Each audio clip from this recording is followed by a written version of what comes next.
Dobrý deň, milí priatelia. Pripravil som si pre vás ďalšie videjko, v ktorom si vysvetlíme, čo sú to euklidové vety o odvesnách. Keďže tam máme o odvesnách, tak budú asi dve, pretože ten pravouhlý trojuholník vieme, že má dve odvesny.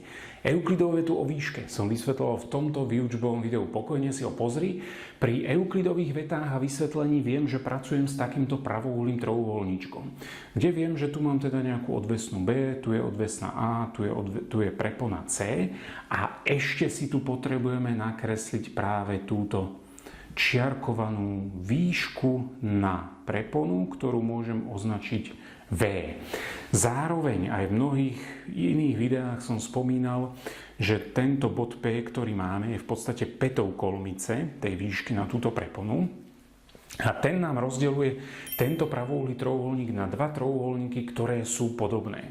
Pretože keď si vezmem, že tu mám uhol alfa, tu mám uhol beta v tom pravouhlom trojuholníku, tak zároveň keď si uvedomím, že v tom veľkom pravouhlom trojuholníku ABC mám uhly alfa, beta a pravý a v tomto trojuholníku APC mám uhol alfa, pravý, tak tu mi chýba uhol beta, ktorý tam musí byť určite, lebo alfa, beta, pravý, alfa, pravý, tu musí byť beta a v tomto druhom PBC mám beta, pravý a tu hore musí byť uhol alfa. A keď budeme chcieť zadefinovať euklidové vety o odvesnách, tak ešte si musím uvedomiť, že tento bod P mi rozdeľuje preponu na dva úseky.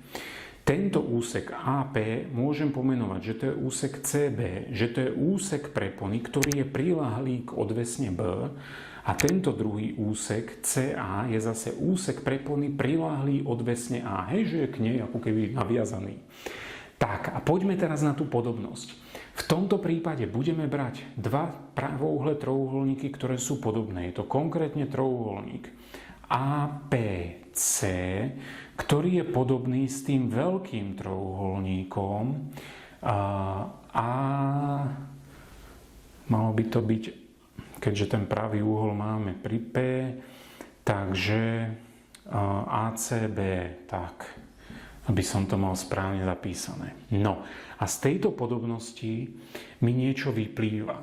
A to konkrétne to, že keď vezmeme tento pomer, čiže dĺžku odvesny CB, čo je tá kratšia odvesná, vzhľadom k tejto prepone toho pravouhlého trojuholníka, čiže vzhľadom k Bčku, tak sa to musí rovnať v tomto veľkom trojuholníku zase pomeru kratšej odvesny, lebo tu som bral kratšiu odvesnú ku prepone, tak v tomto veľkom pravouhlom trojuholníku tiež musím brať kratšiu odvesnú ku prepone.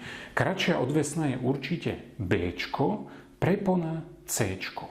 Z tohoto, keď to jednoducho upravím s využitím krížového pravidla, dostávam, že B na druhú sa rovná C krát CB a máme tu euklidovú vetu o odvesne. Vedeli by sme to ešte odmocniť, že B sa rovná druhá odmocnia C krát CB. Inak povedané, keď v pravouhlom trojuholníku vynásobím dĺžku prepony dĺžkou priľahlého úseku, musí mi výjsť druhá mocnina dĺžky odvesny.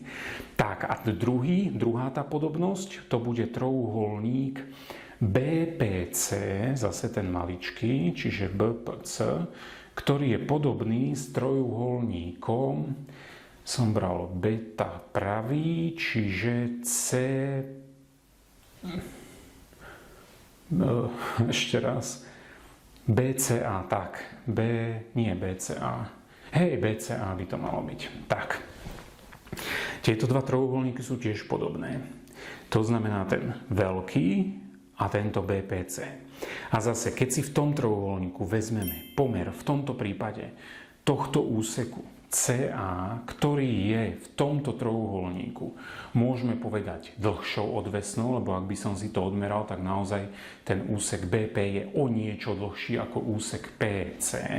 Čiže dlhšia odvesná zase ku prepone, čiže lomeno A, sa rovná v tomto veľkom trojuholníku dlhšia odvesná je Ačko a prepona v tom veľkom trojuholníku je Cčko.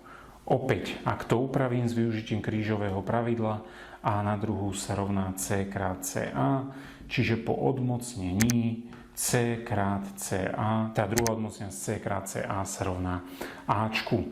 Ak vezmeme toto, zase súčin dĺžky prepony a jej prílohého úseku sa rovná druhej mocnine dĺžky odvesny. Takýmto spôsobom v podstate si vieme dokázať Euklidové vety o odvesnách, no a následne s nimi vieme pracovať v rámci rôznych výpočtov, čo si zase ukážeme v nejakom ďalšom videu. Zatiaľ sa majte pekne, ja vám ďakujem za pozornosť a ahojte.